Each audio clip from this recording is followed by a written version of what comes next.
आइए महाभारत की एक प्यारी सी रचना मैं आप लोग के बीच में सुनाने जा रही हूँ। बहुत ही प्यारी सी रचना है, बहुत ही अच्छा लगेगा।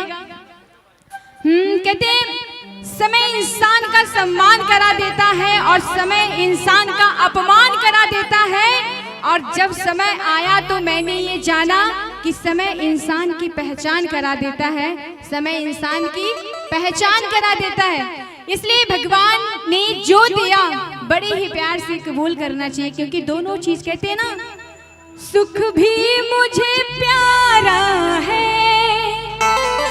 दुख भी मुझे प्यारे हैं। सुख भी मुझे प्यारा है, दुख भी मुझे प्यारे हैं। छोड़ो मैं किसे भगवान, दोनों ही तुम्हारे हैं। सुख भी मुझे प्यारा है, दुख भी मुझे प्यारे हैं। आइए महाभारत की एक सुंदर सी रचना मैं आप लोग के बीच में, यानी जब द्रौपदी चीर हरण की प्यारी सी दास्तान मैं आप लोग को सुनाने जा रही हूँ। कैसे? समय की आंधी रुक नहीं सकती किसी के रोके से, समय की आंधी रुक नहीं सकती किसी के रोके से। धर्म की ज्योति बुझ न सकी तूफान के झोंकों से, उसे क्या कोई मिटाएगा जिसे भगवान बचाएगा। उसे क्या कोई मिटाएगा जिसे भगवान बचाएगा। समय की आंधी रुक नहीं सकती किसी के रोके से, समय की आंधी रुक नहीं सकती किसी के रोके से। धर्म की ज्योति बुझ न सकी तूफान के झोंकों से, उसे क्या कोई मिटाएगा जिसे भगवान बचाएगा। उसे क्या कोई मिटाएगा जिसे भगवान बचाएगा।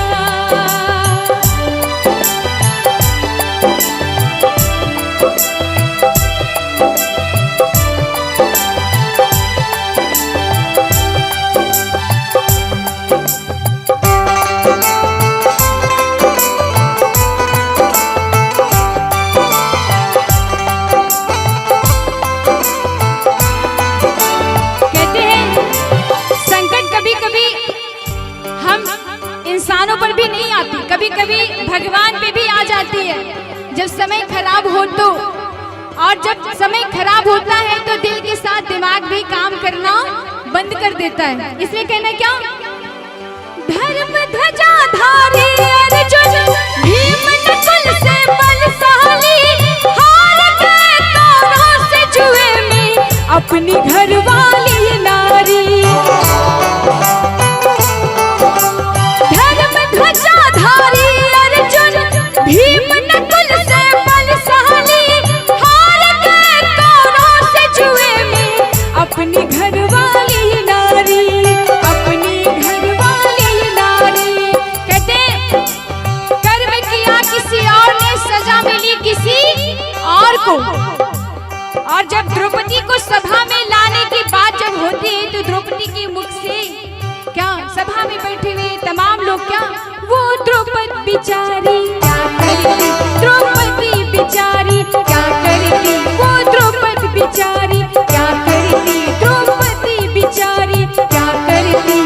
जैसे हरण हो गया था मां सीता का धोखे से, जैसे हरण हो गया था मां सीता का धोखे से। धर्म की ज्योति बुझ न सकी तूफान के झोंकों से, उसे क्या कोई मिटाएगा जिसे भगवान बचाएगा। उसे क्या कोई मिटाएगा जिसे भगवान बचाएगा।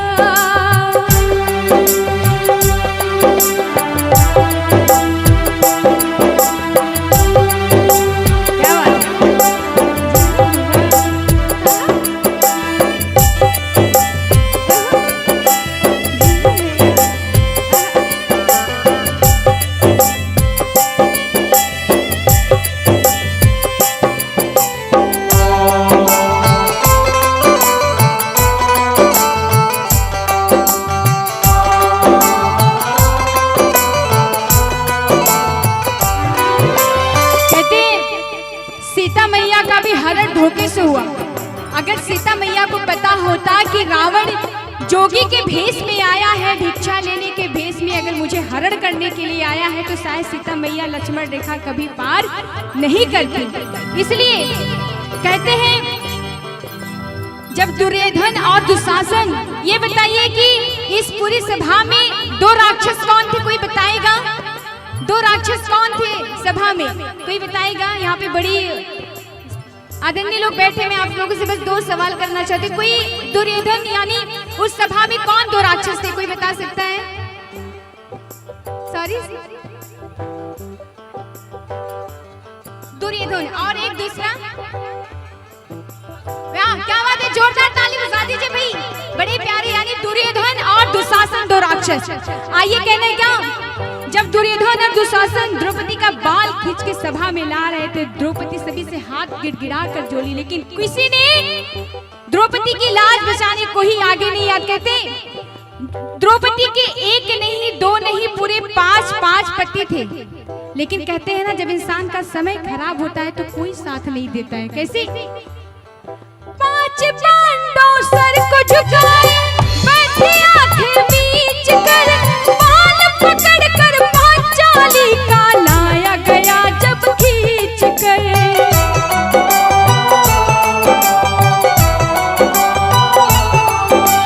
5 पांडव सर को झुकाए, बैठे आंखें मीच कर, बाल पकड़ कर पांचाली का लाया गया जब खींच कर। द्रौपदी सभी से गिड़गिड़ा कर बोल रही है, मेरा इसमें क्या दोष है? सभी विद्वान बैठे, सभी लोगों के हाथ पकड़ रही है, पैर पकड़ रही है कि मुझे बचा लीजिए, मेरी इज्जत बचा लीजिए, लेकिन किसी ने नहीं सुनी। और कहते हैं जब किसी औरत से दिल की हाय निकलती है तो क्या, निर्लज कसाई हाय गैया, तुझे दया न आई हाय गैया। लेकिन उसके बाद भी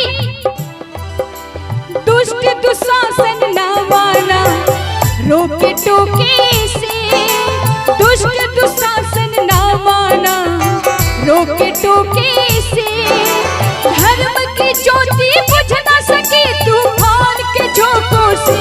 उसे क्या कोई मिटाएगा जिसे भगवान बचाएगा, उसे क्या कोई मिटाएगा जिसे भगवान बचाएगा।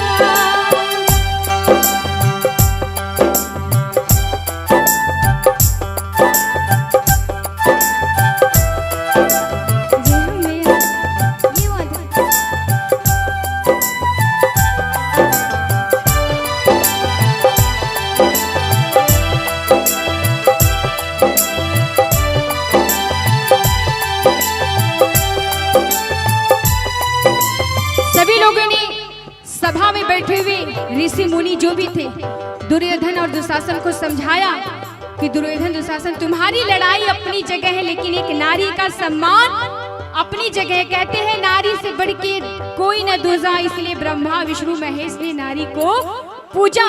इसलिए कहते हैं क्या, खड़े शिकारी दो राक्षस एक हिरणी की खाक में, बोले द्रौपदी लाज अब भैया तुम्हारे हाथ में।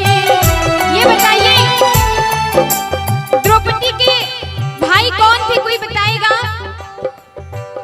द्रौपदी के भैया कौन थे? भाई अगर किसी को याद था तेज बोलिएगा, मैं ऊंचा सुनती हूँ। कृष्ण, एक बार जोरदार ताली बजा दीजिए। जोरदार ताली बजे भी, काहे शर्मा रहे हैं आप लोग? हाँ ये बात है। आइए, कहते हैं जब सभी से विश्वास उठ गया तो द्रौपदी ने अपने भैया यानी कान्हा जी ने वचन दिया था कि बहन कभी भी तुम्हारी मेरी जरूरत पड़ेगी तो तुम मुझे बुलाना जरूर। द्रौपदी ने एक बार बुलाया, कन्हैया नहीं आए। क्यों? क्योंकि द्रौपदी ने एक हाथ से अपनी साड़ी पकड़ी थी, दूसरे हाथ से प्रभु को बुला रही थी। उसको विश्वास था कि मैं एक हाथ से बुलाएंगे तो मेरे प्रभु आएंगे, दूसरे हाथ से अपनी लाज भी बचा रही है। कहते हैं कि जब कभी भी हम प्रभु पे आधा अधूरा विश्वास करते हैं तो प्रभु हमारे लिए मुसीबत में कभी नहीं आते। जब एक बार द्रौपदी ने बुलाया, प्रभु नहीं आए, तो दूसरी बार बुलाए तब पर भी नहीं आए। तब द्रौपदी ने कहा अब तो इज्जत जा ही रही है, अब तो इज्जत जा ही रही है तो उसने क्या काम किया, दोनों हाथ को उठा के बिल्कुल लाज शर्म सब उसने छोड़ दिया, अपनी सारी छोड़ दी, दोनों हाथों को हाथ जोड़ के आंखें मूंद के कन्हैया को बुलाने लगी। कैसे?